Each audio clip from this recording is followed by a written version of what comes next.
नमस्कार दर्शक बंधु, जय जगन्नाथ। आज एक सुंदर कहानी सुनिबा। कर्म काहाकू कुहाଯାଏ। ता पूर्व आपण मानक अनुरोध भिडियोटी को शेष पर्यंत देखंतु एवं आम चैनल को सब्सक्राइब करंतु। थरे गौतम बुद्ध को शिष्य माने कहिले, गुरुजी कर्म कौन? गौतम बुद्ध कहिले, मु तुमको गोटे छोटिया कहानी माध्यम रे बुझाइबी। जड़े राजा हाथी उपरे बसी निजर राज्य भ्रमण करुथांती। राज्य बुलू बुलू से गोटे दोकानी सामने रहीगले एवं दोकानी को देखि कहिले, मंत्री जी कहीं केजाणी एही दोकानी जन को काली फांसी रे चढ़ाइबाकू इच्छा हेउछि। मंत्री जी कहिथांते कि कौन पाई एही भावना आसिला आपणक मन को? सेतेबेले को राजा चली जाइथिले। ता परदिन मंत्री निजर वेश बदलाई दोकानी सामने ठिया हेले एवं दोकानी चंदन काठ बिकुथिबार देखिले। दोकानी को कहिले, दोकानी भाईना बेपार केमिति चलीछि? दोकानी जनक कहिला, बहुत खराब चलीछि। लोक माने आसिकी चली जाउछथि, कहउछन्ति चंदन काठ बहुत भल होइछि, किंतु किए जणे हेले चंदन काठ किणु नाहंती।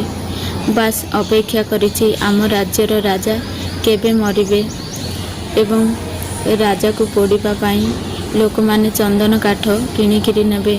मोर बहुत बेपार हेबो। सेही दिन ठारू मोर भल समय आसिबो। एक कथा सुनी मंत्री भाविला, एही लोकटीर जो नेगेटिव भावना सेथिपाई आम राजा साहेब को मुंड को आकु फांसी रे चढ़ाइबार भावना आसिला। मंत्री कहिला, दोकानी भाईना मु किछि चंदन काठ नेबी। एक कथा सुनी दोकानी जनक खुशी होइगला एवं कहिला, केही तो जणे मोर चंदन काठ नेब। दोकानी जनक चंदन काठ को कागज रे गुड़ाई मंत्री को देले, किंतु दोकानी जानि नथिला जे ये मंत्री बोली। ता परदिन सकाळु मंत्री राज दरबार रे पहुँचले एवं राजा को कहिले, राजा साहेब दोकानी आपणक पाई गिफ्ट पठाइछि। गिफ्ट कथा सुनी राजा खुशी होइगले एवं गिफ्ट को खोलिकी देखिले सुगंध चंदन काठ। राजा कहिले, मु खालीटारे दोकानी को फांसी रे चढ़ाइबा कथा कहूथिली, किंतु दोकानी जनक बहुत भल से मो पाई गिफ्ट पठाइछि। राजा गोटे स्वर्ण मुद्रा पठाइले। ता परदिन मंत्री दोकानी पाखक जाई स्वर्ण मुद्रा दोकानी को देले। स्वर्ण मुद्रा देखी दोकानी खुशी होइगला, कहिला, मु फालतूटारे राजा को मरिबा कथा चिंता करुथिली, किंतु आम राजा तो बहुत भल, से लोक मानकर बहुत भल चाहती। आम राज्यर राजा बहुत भल। कहानी दी सरिला परे गौतम बुद्ध कहिले, एथर कुह कर्म कौन?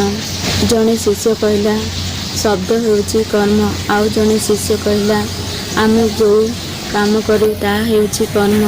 आउ जड़े शिष्य कहला, मनर भावना हेउछि कर्म। किंतु गौतम बुद्ध कहिले, मनर भावना आउ विचार को कर्म कुहाଯାଏ। तेणु मनर भावना को नियंत्रण रखिले तुमे भी दिने महान होई परिबो।